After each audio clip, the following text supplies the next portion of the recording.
నమస్తే, welcome to ప్రజా చైతన్యం. ఏపీలో గత ఎన్నికల్లో వైసీపీ ఓటమి తర్వాత అనూహ్యంగా పార్టీకి రాజకీయాలకు గుడ్ బై చెప్పేసి వ్యవసాయం చేసుకుంటాను అని ప్రకటించిన మాజీ ఎంపీ విజయసాయిరెడ్డి తాజాగా మళ్లీ యాక్టివ్ అవుతున్నారు. ముఖ్యంగా పార్టీని వీడాక చెప్పలేని చాలా విషయాలను తాజాగా బయటపెట్టేస్తున్నారు. వీటికి సాక్షి మీడియాలో వస్తున్న కౌంటర్లతో ఆయన మరింత స్వరం పెంచుతున్నారు. ఈ క్రమంలోనే మద్యం కుంభకోణం విచారణకు సాక్షిగా హాజరైన సాయిరెడ్డి ఘాటు వ్యాఖ్యలు చేశారు.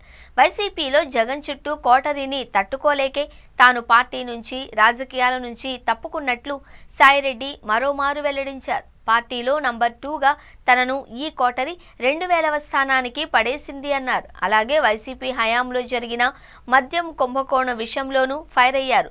సిఐడి సిట్ అడిగితే మరిన్ని వివరాలు ఇచ్చేందుకు సిద్ధమన్నారు. దీనిపై వైసీపీ ఎంపీ వైవి సుబ్బారెడ్డి ఇవాళ స్పందించారు. వైసీపీలో నంబర్ 2 స్థానం ఎవరికీ లేదు అని, పార్టీ అధ్యక్షుడే అన్ని కార్యక్రమాలు నిర్వహిస్తారు అని, ఆ విషయం మాజీ ఎంపీ విజయసాయిరెడ్డి కూడా తెలుసు అని ఎంపీ వైవి సుబ్బారెడ్డి ఇవాళ వివరణ ఇచ్చారు.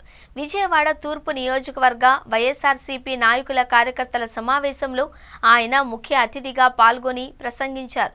ఈ సందర్భంగా కోటరీ అంటూ మాజీ ఎంపీ విజయసాయిరెడ్డి వ్యాఖ్యానించడంపై ఆయన తీవ్ర స్థాయిలో మండిపడ్డారు. పార్టీలో కేవలం జగన్మోహన్ రెడ్డి ఆశయాలను ప్రతి ఒక్కరూ అమలు చేస్తారన్నారు. పార్టీలో కోటరీ అనే పదానికి చోటు లేదన్నారు. విజయసాయిరెడ్డి పార్టీ నుంచి వెళ్లిపోయాక అభాండాలు వేస్తున్నారు అని వైవి సుబ్బారెడ్డి ఆరోపించారు. కోటరీ ఉందా లేదా అనేది అధికారంలో ఉన్నప్పుడు తెలీదా అని ఆయన ప్రశ్నించారు. కోటరీని ఎవరు నడిపారో విజయసాయికి తెలీదా అని నిలదీశారు. తమ పార్టీలో 1 నుంచి 100 వరకు జగనే అన్నారు.